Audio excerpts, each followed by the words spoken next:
Hello and welcome to Pitt Street Research. My name is Stuart Roberts. I'm one of the founders of our company. And with me, direct from Porto Alegre in southern Brazil, is Fernando Tallarico. Fernando, welcome back to Sydney. Thank you. You're a regular visitor. Yes. Fernando is the CEO of Aguia Resources. Now, Fernando, there's a reason you live and work in Porto Alegre. You're sitting on a pretty significant phosphate project in the state of Rio Grande do Sul in southern Brazil. Talk to us about Tres Estrada and where you're sitting with that project. So the story started basically 7 years ago. We had the information of a possible phosphate source, absolutely outside of the radar of any phosphate exploration previously done in Brazil, and we were offered an option agreement, and we went there, visited. In 1 week we signed the deal because I thought it was really a nice opportunity for us as phosphate explorers to pursue. 2 weeks later, we had 2 rigs running, and we never stopped. From there, we materialized a significant and a sizable discovery. Yeah, we're talking 100 million tons now as a resource base, in excess of 100 million tons of resource. Basically, did all the engineering flotation tests, and we ran a year and a half of a baseline environmental study.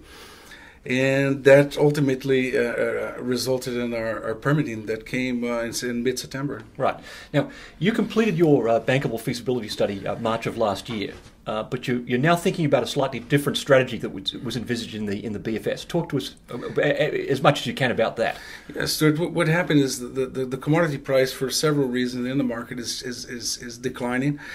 And it just essentially forced us to think a little bit outside of the box and say, okay, well, how do we keep a good margin of a profitable project for our stakeholders?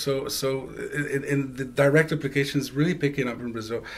So we start doing the first assessment, and it looks to us that we have a clear path to production in a year and a half. So now we just have to get the 2 stages of permitting, construction and operation, and essentially drive the project towards a much more environmentally friendly project without tailings, without water dams. It's basically going to be processed in dry. And access a different market offering essentially a different product, which will be granted organic. It's a whole different story that we're working on with a better margin. Sure. Now, it's interesting to me. You're mainly targeting import replacement. Brazil imports most of its phosphates, in spite of it being a pretty productive agricultural country. Exactly. You'll make a difference in terms of producing a reasonably priced domestic product by the looks of it. Exactly. Well, there's this huge logistic advantage.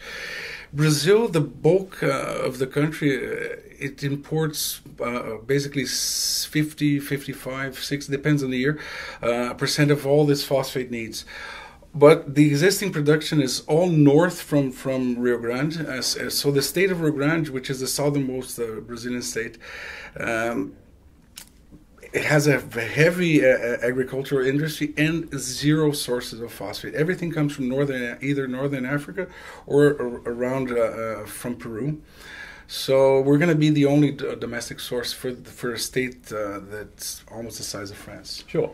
Now is a good time to be doing business in Brazil. You had a market-friendly president. Bolsonaro was elected last October of 2018. He's enacted some pretty controversial reforms which have got the economy moving. What's the Bolsonaro administration mean for your project down in Rio Grande? Yeah, from the business perspective, we're really looking at the very liberal approach to the economy.